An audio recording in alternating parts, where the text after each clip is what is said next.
All right, now we're going to be working on part 2 of your etching project. At this point, you should have your entire drawing transferred onto your cardboard, onto your milk carton or juice carton, right? This is what you'll need. You will need to request an etching tool. It's a very sharp needle that you guys are going to use to make the ridges and the indents of your artwork. I'm going to show you a finished product. So this is the finished product, right? This is the drawing for it. I transferred it. It's already here. Now you guys are going to do it on your own. And just to zoom in, I don't know if you can see, but okay, it can be hard to see, but these are all done with this sharp needle point, the etching tool. I did try my best to make the outline a tad bit darker. So I apply a little bit more pressure to the outlines of my what's it called, skeletons and the robes, just because I wanted to emphasize that so that stands out a little bit more. For the hatching and cross hatching to make the values, I applied a little bit less pressure because I wanted those lines to be a little bit thinner. And if you were to touch this, this would actually feel thick and this would feel, the lines would feel a lot thinner.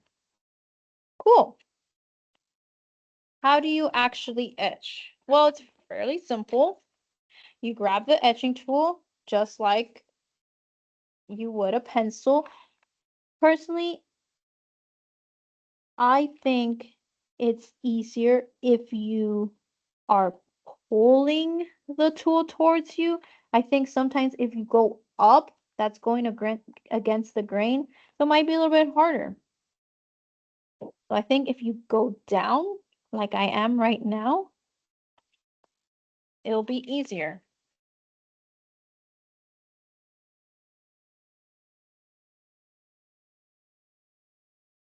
Now you want to apply the pressure evenly and you want to stay on the line.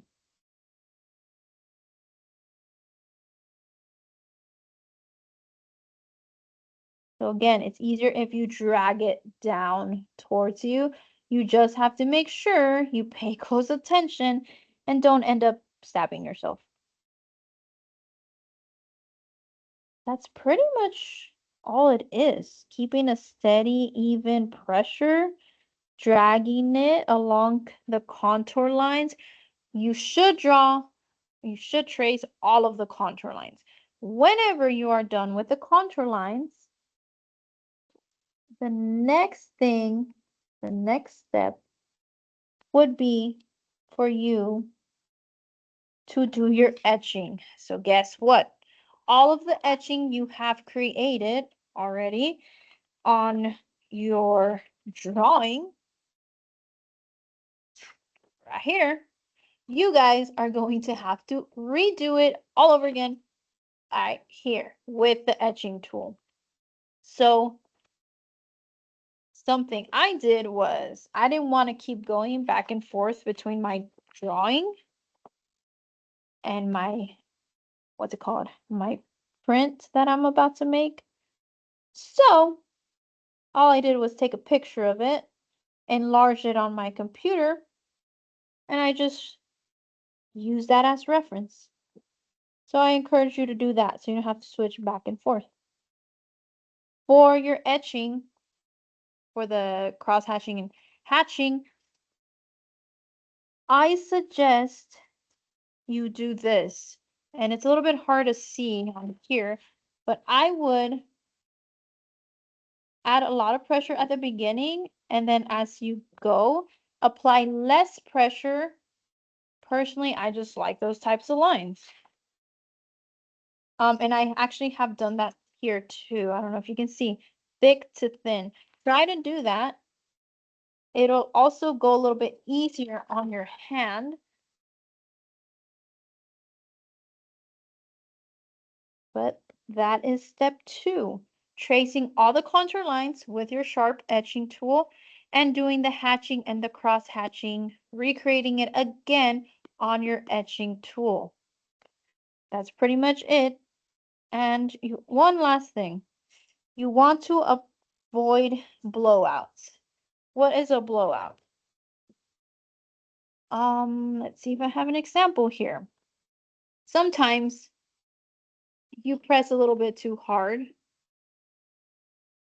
and the top of the cardboard might start to fall off, like right here. I don't know if you can see. That's as good as it's gonna get. Right here.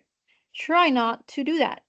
So you can avoid that just by, not applying too much pressure. Just not, don't press super hard. I also noticed that I did too many lines in this section. If you do too many lines, the cardboard, the first layer is going to start to come off, and you don't want that because then you lose all those details.